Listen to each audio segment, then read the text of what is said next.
नमस्कार दोस्तों। कई दिनों से हम वेट कर रहे थे कि Acme solar holding limited company का आईपीओ का भी प्राइसमेंट नहीं आया है, तो वो आ चुका है। और कंपनी के क्या फंडामेंटल्स हैं और कंपनी किस वैल्यूएशन पे अपने आईपीओ को लेके आ रही है, ये सारी ही बातें हम इस वीडियो में डिस्कस करेंगे। तो यह आईपीओ हमारा 6 से 8 नवंबर के बीच में खुलने जा रहा है। आईपीओ का टोटल इशू साइज जो रखा गया है वो 2900 करोड़ रुपए का रखा गया है, जिसमें लगभग 2400 करोड़ की हिस्सेदारी पंप प्रेस इशू के जरिए और 500 करोड़ की जो अपनी होल्डिंग्स है वो ऑफर फॉर सेल के जरिए यहाँ पे मार्केट में बेच रही है। आईपीओ का जो प्राइस बैंड रखा गया है वो 275 से 289 रुपए पर शेयर का रखा गया है। एक लॉट में आपको इसमें 51 शेयर मिलेंगे और रिटेल कैटेगरी के लिए इसमें सिर्फ 10% का कोटा ही रिजर्व रखा गया है। मतलब कि 290 करोड़ रुपए के शेयर के लिए हम रिटेल कैटेगरी में इसमें बीडिंग कर सकते हैं और रिटेल कैटेगरी में हम मिनिमम 1 और मैक्सिमम 13 लॉट इसमें अप्लाई कर सकते हैं और एक लॉट के लिए हमें 14,739 रुपये इसमें पे करने पड़ेंगे और मैक्सिमम 2 लाख की बीडिंग हम रिटेल कैटेगरी में कर सकते हैं, जिसमें हम मैक्सिमम 13 लॉट ही अप्लाई कर सकते हैं।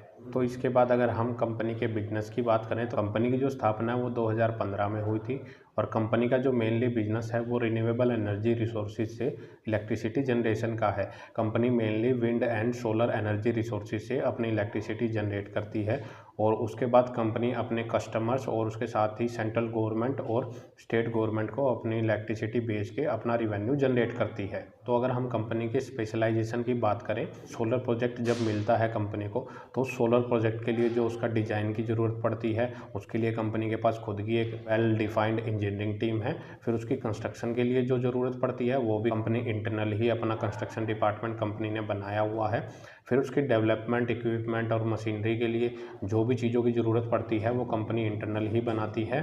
फिर उसकी कंस्ट्रक्शन इक्विपमेंट एंड मशीनरी के लिए जो इक्विपमेंट की ज़रूरत पड़ती है या मशीनरी की ज़रूरत पड़ती है वो कंपनी का इंटरनल ही है, वो भी कंपनी खुद ही बनाती है। फिर जो टाइम टू टाइम मशीनरी की रिपेयर एंड मेंटेनेंस की ज़रूरत पड़ती है उसके लिए भी कंपनी की खुद की एक मेंटेनेंस टीम है और कंपनी की फ़िलहाल लगभग 1320 मेगावाट की इंस्टॉल कैपेसिटी है। और अगर हम कंपनी के अंडर कंस्ट्रक्शन प्रोजेक्ट देखें तो कंपनी के लगभग 1650 मेगावाट के अभी अंडर कंस्ट्रक्शन प्रोजेक्ट चल रहे हैं। इसमें 1500 मेगावाट के जो प्रोजेक्ट हैं वो कंपनी सोलर एनर्जी से और बचा हुआ जो 150 करोड़ के प्रोजेक्ट हैं वो कंपनी विंड एनर्जी से कंप्लीट करने वाली है। तो कंपनी रिन्यूएबल एनर्जी की तरफ भी काफ़ी अपने बिजनेस को एक्सपेंड कर रही है। कंपनी की जो ऑर्डर बुक है वो भी काफ़ी अच्छी नज़र आ रही है।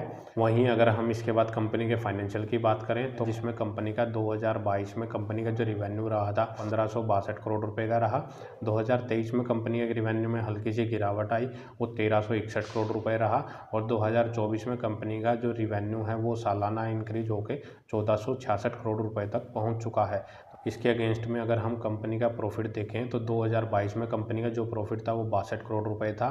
2023 में कंपनी ने लगभग 3.5 करोड़ रुपए का लॉस किया था, तो प्रॉफिट से कंपनी लॉस में आ गई थी। और उसके बाद अगर हम 2024 की बात करें तो कंपनी ने लगभग 697 करोड़ रुपए का प्रॉफिट जनरेट किया है। तो कंपनी का प्रॉफिट काफ़ी मैसिव इंक्रीज किया है। हम इसके बाद कंपनी के पास रिजर्व देखें तो कंपनी के पास लगभग 1837 करोड़ रुपए के रिजर्व हैं, तो कंपनी के पास रिजर्व भी काफ़ी है। इसके अगेंस्ट में अगर कंपनी के ऊपर कर्जा देखें तो कंपनी के ऊपर काफ़ी हैवी कर्जा नज़र आ रहा है। वो लगभग 9319 करोड़ रुपए का कर्जा कंपनी के ऊपर नज़र आ रहा है, जिसके चलते ही कंपनी का जो डेब्ट टू इक्विटी रेशियो है वो 3.9 का नज़र आ रहा है, जो कि काफ़ी हैवी है। कंपनी की जो मार्केट कैपिटलाइजेशन है वो 17,486 करोड़ रुपए की है। मतलब यह एक मिड कैप कंपनी हमारी होने वाली है। अगर हम ये देखेंगे कंपनी किस वैल्यूएशन पे अपने आईपीओ को लेके आ रही है तो कंपनी के वैल्यूएशन देखें तो कंपनी का जो प्री आईपीओ जो पीई है वो 21.63 का है। पोस्ट आईपीओ जो कंपनी का पीई है वो 3147 का हो जाएगा। तो अगर हम इसको इसके कंपटीटर से कंपेयर करते हैं तो इसके कंपटीटर में अदानी ग्रीन एनर्जी का जो पीई चल रहा है वो 291 का चल रहा है और रीन्यू एनर्जी ग्लोबल का जो पीई चल रहा है वो लगभग 49 का चल रहा है। तो कंपनी उनके कंपैरिजन में थोड़ी हाई वैल्यूएशन पे अपने आईपीओ को लेके आ रही है। वहीं अगर हम ये देखेंगे कंपनी जो ये पैसे रेज कर रही है उस पैसे से क्या करेगी, कम मार्केट से पैसा रेज कर रही है उस पैसे का यूज़ कंपनी जो इसकी सब्सिडरीज कंपनी हो गई या इसका खुद का जो लोन अभी बकाया चल रहा है उसकी पेमेंट के लिए कंपनी इस पैसे का यूज़ करेगी।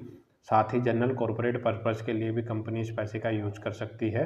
और इस आईपीओ का भी जो ग्रे मार्केट प्रीमियम है वो अभी 0 पे ही ट्रेड कर रहा है। अभी तक इस आईपीओ का ग्रे मार्केट प्रीमियम ओपन नहीं हुआ है। अगर हम ओवरऑल देखें कि हमें इस आईपीओ को अप्लाई करना चाहिए या नहीं करना चाहिए, कंपनी का जो बिजनेस मॉडल है वो काफ़ी अच्छा है, काफ़ी स्पेशलाइज्ड बिजनेस करती है और उसमें कंपनी मेनली खुद से ही जो सारे काम होते हैं वो कर लेती है। कंपनी की ऑर्डर बुक भी काफ़ी अच्छी है।